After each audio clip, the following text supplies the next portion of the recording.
Arus lalu lintas di Gadok Puncak, Jawa Barat kembali macet sejak pagi tadi seiring dimulainya libur panjang Waisak.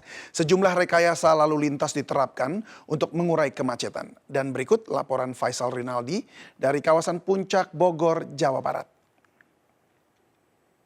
Pekan sejumlah tempat wisata mulai dikunjungi oleh masyarakat. Nah, salah satu yang masih menjadi favorit adalah kawasan wisata Puncak Bogor, Jawa Barat. Adapun untuk pantauan kami di sini, memang untuk situasi arus lalu lintasnya saat ini sudah terpantau padat. Memang untuk volume kendaraan yang melintas yang datang dari arah keluar tol Ciawi menuju ke Puncak saat ini memang bisa dikatakan cukup padat. Nah, untuk kendaraan yang melintas di sini dari pantauan kami pula memang mayoritas adalah kendaraan wisatawan asal Jakarta dengan plat B. Sementara itu untuk mengurai kemacetan atau kepadatan yang terjadi di sini memang pihak kepolisian dari Satuan Lalu Lintas Polres Bogor telah menerapkan sistem rekayasa ganjil genap yang sudah diberlakukan sejak pukul 6 pagi tadi. Adapun untuk kendaraan ganjil saja sesuai tanggal 23 yang memang hari ini bertepatan pada Hari Raya Waisak, memang hanya kendaraan dengan ganjil saja yang boleh melintas menuju ke arah puncak. Sebaliknya kendaraan dengan plat genap ini diarahkan untuk putar balik. Nah, memang nantinya jika kepadatan ini terus terjadi atau semakin meningkat, pihak kepolisian akan memperlakukan sistem rekayasa one way atau satu arah menuju ke arah puncak dari arah bawah. Dari Bogor, Jawa Barat, Faisal Rinaldi, Jaka Samsa, Oki Mahendra, iNews melaporkan. Ratusan calon penumpang memadati stasiun Pasar Senen, Jakarta untuk berlibur keluar kota dan mudik ke kampung halaman. Sejak Kamis pagi, ratusan calon penumpang memadati ruang tunggu stasiun Pasar Senen. Hari ini tercatat sudah 22.000 penumpang yang diberangkatkan untuk tujuan favorit, yaitu Jakarta dan Malang. Mengantisipasi lonjakan penumpang, PT KAI Daop 1 menyediakan 22 kereta tambahan tujuan Jawa Tengah dan Jawa Timur. Lonjakan penumpang dalam masa libur cuti bersama diperkirakan terjadi pada hari Minggu.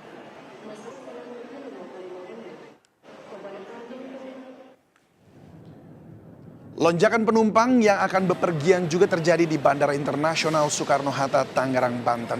Penumpang yang akan bepergian ke luar negeri, khususnya Singapura, diharapkan waspada karena terjadi lonjakan kasus COVID-19 di Singapura.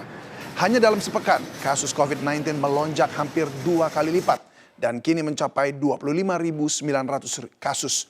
Gelombang kasus COVID-19 di Singapura diprediksi terjadi 4 pekan lagi. Gelombang baru COVID-19 yang kini kembali melanda Singapura didominasi varian KP1 dan KP2. Menteri Kesehatan Budi Sadikin menyatakan karena frekuensi warga Indonesia ke Singapura tinggi, varian COVID KP dapat cepat menyebar ke Indonesia.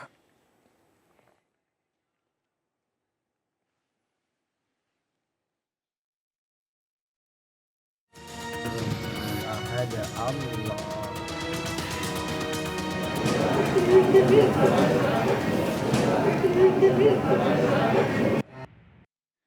8 tahun buron, Peggy alias Perong, tersangka kasus pembunuhan Vina dan Eki, akhirnya berhasil ditangkap polisi. Ironis, butuh viral desakan warganet untuk polisi bertindak menangkap pelaku.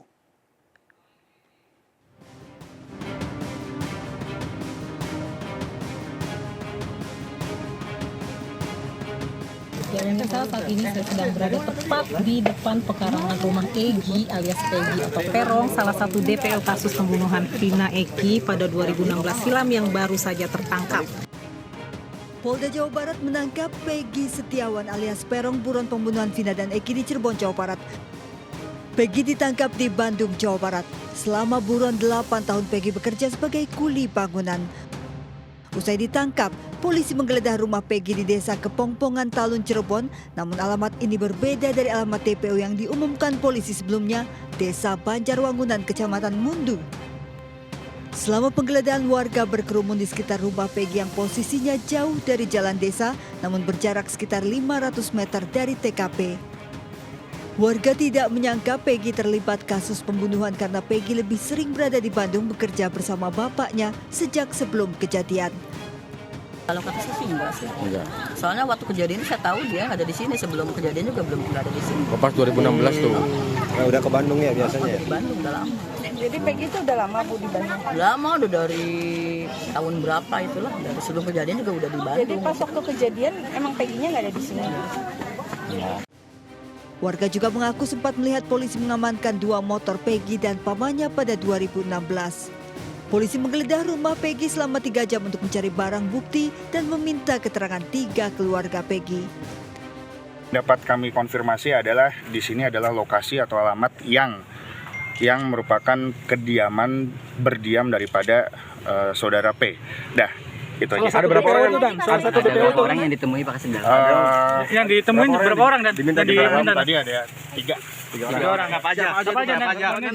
Tentunya pihak keluarga, kemudian juga ada beberapa Ibu-ibu. Dengan ditangkapnya Peggy, kini tersisa 2 DPO yang belum ditangkap. Hal ini, meskipun penggeledahan ini menjadi titik terang bagi terungkapnya kasus pembunuhan Vina dan Eki, namun sangat disayangkan harus menunggu 8 tahun bahkan hingga diangkat ke layar lebar. Tentunya ini menjadi tantangan bagi pihak kepolisian untuk mengungkap kasus ini secara transparan dan juga seadil-adilnya. Dari Cirebon, Jawa Barat, Fitri Ramadhani, Diko Andi Muharram melaporkan. Pasca penangkapan Peggy Setiawan alias Perong, polisi terus mengejar 2 buronan pembunuh Vina. Rabu kemarin, 7 terpidana pembunuh Vina kembali diperiksa di Polda Jawa Barat. Keterangan para terpidana diharapkan bisa mengungkap siapa dan di mana 2 buronan kini berada. 12 orang pakai balok gede, dipukul tangan Vina patah. Misteri kasus pembunuhan Vina di Cirebon, Jawa Barat mulai menemukan titik terang.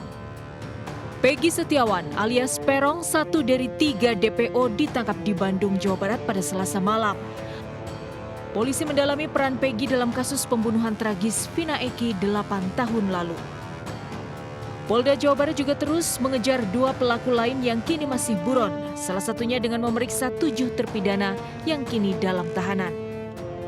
Juga ya, kami akan sebutkan terkait peran yang bersangkutan, keterkaitan dengan para pelaku yang lain tentu akan kami sampaikan secara terang-benderang.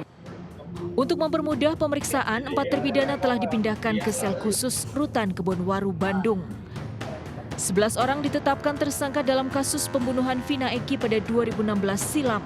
8 orang ditangkap dan dijatuhi pidana, 1 terpidana sakatatal bebas setelah menjalani hukuman 8 tahun.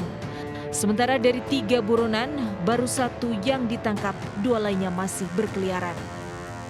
Di wawancara terpisah, mantan Kabareskrim Susno Duaji menyebut penetapan 3 DPO penuh kejanggalan. Kemudian DPO ini 8 tahun nggak ketangkap. Sehingga orang bertanya-tanya, lah 8 tahun nggak ketangkap, jangan-jangan DPO-nya ini fiktif. Nah, apalagi hasil investigasi para wartawan bahwa kepala desa menjelaskan bahwa nama itu di alamat itu tidak ada orangnya. Nah, berarti ada kecerobohan di dalam membuat DPO. Wajar saja masyarakat bertanya-tanya. Kita berandai-andai ini penyidikannya salah, rekayasa dan sebagainya. Kenapa juga masih lolos di pengadilan? Di pengadilan negeri lolos, di pengadilan tinggi lolos, tingkat kasasi lolos lagi. Berarti udah parah benar penegakan hukum di Indonesia. Dari Bandung, Jawa Barat, Tim Liputan iNews melaporkan. Untuk mengetahui situasi terkini di rumah Peggy, tersangka pembunuh Vina dan Eki yang kemarin ditangkap polisi, sudah ada Fani Maniar di Desa Kepongpongan, Cirebon, Jawa Barat. Fani, ya bagaimana situasi di sana dan apakah anggota keluarga Peggy masih berada di rumahnya? Ya, selamat siang, David. Pasca penangkapan Peggy Setiawan alias Perong tanggal 21 Mei yang akhirnya berujung pada penggeledahan rumah dari keluarga Peggy alias Perong tanggal 22 Mei 2024, mungkin saya bisa ajak David dan juga pemirsa untuk melihat kondisi terkini rumah keluarga Peggy yang berisikan anggota keluarga yang terdiri dari nenek, ibu kandung, dan juga saudara-saudara Peggy. Tidak terlihat adanya aktivitas atau kegiatan sehari-hari mereka yang ada di luar rumah. Walaupun kalau misalnya dari keterangan dari warga sekitar yang sempat kami ajak berbincang bersama, ibu kandung dari Peggy atas nama Kartini sehari-hari bekerja sebagai penjual kerupuk. Sebenarnya memang kalau misalnya berdasarkan rekam jejak atau bagaimana keterangan dari warga sekitar, tidak pernah ada aktivitas yang mencurigakan. Bahkan Peggy sendiri dikatakan jarang berada di rumah lebih banyak menghabiskan waktu untuk bekerja sebagai buruh di Jawa Barat. Ikut bapak kandungnya yang sudah sejak kecil berpisah rumah dengan ibu dari Peggy. Dan rumah ini sendiri diketahui dimiliki atau atas nama nenek dari Peggy. Dan kami tadi juga sempat berbincang dengan salah satu anggota keluarga yang keluar untuk menemui awak media, kami lebih tepatnya, dan meminta untuk tidak diganggu oleh warga yang sejak kemarin memang penasaran untuk datang melihat bagaimana kondisi keluarga Peggy. Kalau Anda bisa melihat sendiri David, sejak pagi, sebenarnya memang sejak kemarin, David dan juga pemirsa, warga datang penasaran memang melihat bagaimana proses penggeledahan, apalagi berangkat dari informasi yang viral di media massa. Kemudian warga yang hadir saat ini saja juga bukan hanya warga yang tinggal di wilayah Desa Kepongpongan, tapi juga warga yang berasal dari luar wilayah Desa Kepongpongan yang lagi-lagi penasaran untuk mencari tahu bagaimana kondisi dari keluarga Peggy yang notabene adalah atau dikatakan oleh Polres atau kepolisian sebagai buron sejak 8 tahun 2016 ketika kasus pembunuhan atas Vina dan juga Eki terjadi. Kami sendiri tadi diminta sebenarnya secara pribadi oleh anggota keluarga untuk tidak membuat keributan yang tidak berarti, tidak mengganggu karena memang kondisi keluarga dikatakan diakui terpukul pasca penangkapan kemudian berujung pada penggeledahan. Keluarga sendiri mengaku selama ini Peggy tidak pernah berbuat atau tidak pernah terlihat melakukan aktivitas yang mencurigakan. Penghasilannya sehari-hari yang tidak hanya digunakan untuk bertahan hidup sebagai buruh di Bandung, Jawa Barat, itu dikatakan dikirim untuk menghidupi keluarganya yang tinggal di wilayah Desa Kepongpongan. Tapi kami memang sebagai awak media sendiri mengharapkan bahwa kasus ini dituntaskan. Tidak, karena memang kita tahu sejak tahun 2016 kasus tersebut terjadi, sampai dengan saat ini kita belum menemukan titik terang. Seperti itu, David. Silakan, Terima kami kasih. kembalikan lagi ke David di studio. Ya, untuk informasinya. Terima kasih rekan Fani yang melaporkan langsung dari Desa Kepongpongan, Cirebon, Jawa Barat. Ya, dan pemirsa kita ke informasi lain. Ketua Badan Eksekutif Mahasiswa BEM Universitas Negeri Yogyakarta, Faras Raihan mengaku diintimidasi setelah kritik kenaikan UKT. Sementara itu, demo ratusan mahasiswa Universitas Brawijaya Malang menolak kenaikan UKT kemarin diwarnai kericuhan.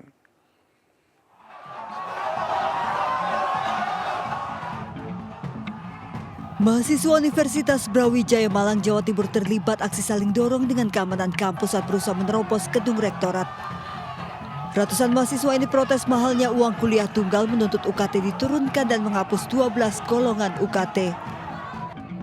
Bahkan seorang mahasiswi mengaku dibebani UKT 40 juta rupiah, membuat ibunya yang orang tua tunggal terpaksa menjual mobil dan tanah untuk membiayai UKT.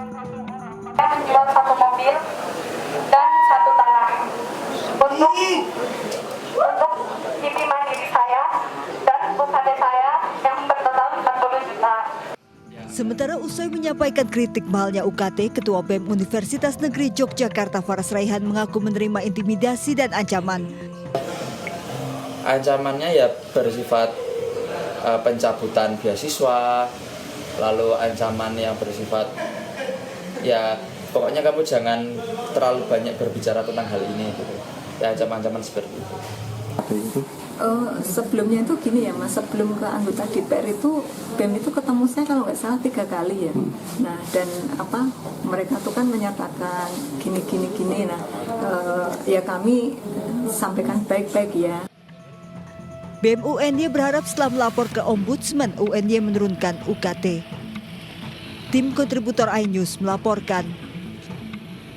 Pemirsa, mengisi libur panjang, kami ajak Anda menikmati lezatnya rahang tuna bakar dan sayur lodeh ikan salmon di resto di Bantul, Yogyakarta. Dan berikut liputan Anissa Rizkia dari Bantul, Yogyakarta.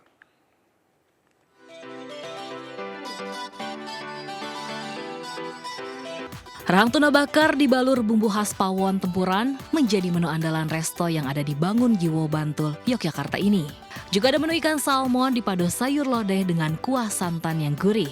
Nah pemirsa, ini dia menu yang tadi saya pesan, mulai dari yang paling best seller yakni ada lodeh salmon, kemudian ada rahang tuna bakar dengan ukuran large, dan juga ada sate tuna serta ayam taliwang. Rasa dari sayur lodehnya ini benar-benar bumbunya terasa sekali pemirsa, agak light dan tidak terlalu kental. Untuk tingkat kematangan dari salmonnya ini pas banget pemirsa. Jadi dia nggak terlalu kering, tapi juga lembut begitu dagingnya. Ini adalah rahang tuna dengan ukuran yang besar, bisa dinikmati 3-4 orang pemirsa. Saya akan cobain. Rasa manis dan juga gurihnya perpaduan yang pas. Kemudian di sini ada 3 pilihan sambal, mulai dari sambal bawang, kemudian ada sambal terasi dan juga sambal hijau. Bagi Anda pecinta pedas, saya sarankan untuk cicipin sambal bawangnya pemirsa. Bener-bener nampol pedesnya. Resta yang buka mulai pukul 10 pagi hingga setengah 5 sore ini kerap ramai pembeli yang juga datang dari Jabodetabek. Kalau menu yang paling best seller di sini pertama rahang tuna. Itu kita di harga 80 sampai 130.000. Terus itu yang kedua kita best sellernya ada di salmon lodeh. Salmon lodeh sekitaran harga 100.000. Kalau terjual bisa sampai 100 sampai 200 porsi per harinya. Dikelilingi pepohonan yang rindang membuat pengunjung nyaman berlama-lama di resto ini. Dari Bantul Jakarta, Anissa Rizkia dan Valoli, iNews melaporkan. Libur panjang Taman Marga Satwa Ragunan Jakarta Selatan menjadi lokasi wisata favorit warga. Keramaian pengunjung terlihat sejak area parkir kendaraan. Sejak pagi ratusan warga Jabodetabek sudah menyerbu Taman Marga Satwa Ragunan Jakarta Selatan untuk menghabiskan libur cuti bersama Hari Raya Waisak. Harga tiket yang terjangkau serta suasana yang asri membuat Taman Marga Satwa Ragunan selalu menjadi favorit. Berbagai satwa menarik minat edukasi pengunjung, terutama mereka yang membawa serta anak-anak. Senang, kebetulan anak-anak saya suka binatang, jadi di sini kan cukup lengkap ya binatangnya. Nah, untungnya alhamdulillahnya nggak terlalu ramai pada saat long weekend ya, jadi nyaman-nyaman aja sih mas. Hingga pukul 9 pagi tercatat sudah 700 pengunjung datang ke Taman Marga Satwa Ragunan. Sementara Taman Marga Satwa Ragunan buka hingga pukul 4 sore. Dari Jakarta, Hendri Aprilia, Indra Purnama, dan Ilham Zarkasi, iNews melaporkan. Ribuan umat Buddha di Jakarta mengikuti ibadah di sejumlah wihara. Salah satunya di Wihara Ekayana Arama, Jakarta Barat. Perayaan Waisak diawali dengan pindapata, yaitu saat umat Buddha berkesempatan memberi persembahan kepada biksu dan biksuni. Kegiatan dilanjutkan dengan puja bakti Waisak pada pukul 9.30 waktu Indonesia Barat. Perayaan Waisak diakhiri dengan makan siang bersama secara gratis untuk 10.000 umat. Ibadah Waisak dirayakan dengan mengenang 3 peristiwa penting kehidupan Siddhartha Gautama, yakni kelahiran, pencerahan, dan wafatnya Sang Buddha. Adapun tema Waisak tahun ini adalah keharmonisan merupakan pedoman hidup berdampingan dalam berbangsa. Tekad yang kuat menjadi penyemangat seorang tukang tambal ban di Pamekasan, Jawa Timur untuk beribadah haji setelah menabung puluhan tahun.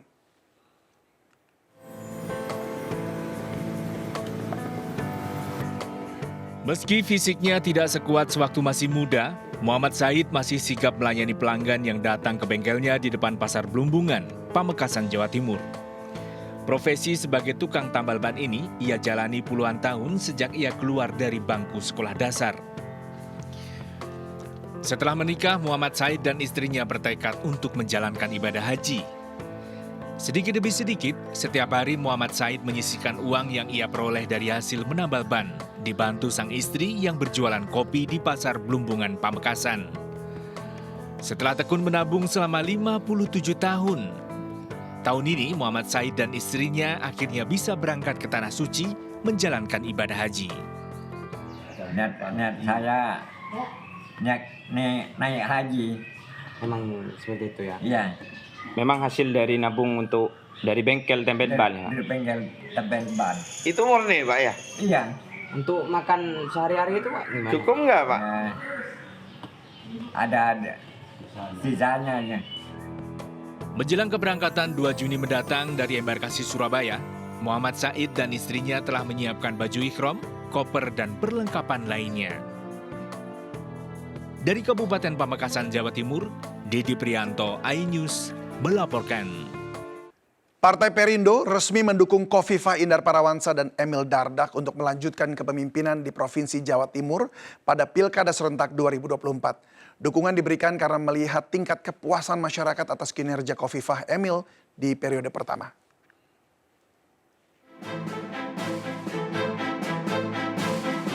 Deklarasi dukungan kepada Khofifah Indar Parawansa dan Emil Dardak disampaikan langsung Ketua Umum DPP Partai Perindo Haritanu Sudibyo di kantor DPP Partai Perindo Jakarta.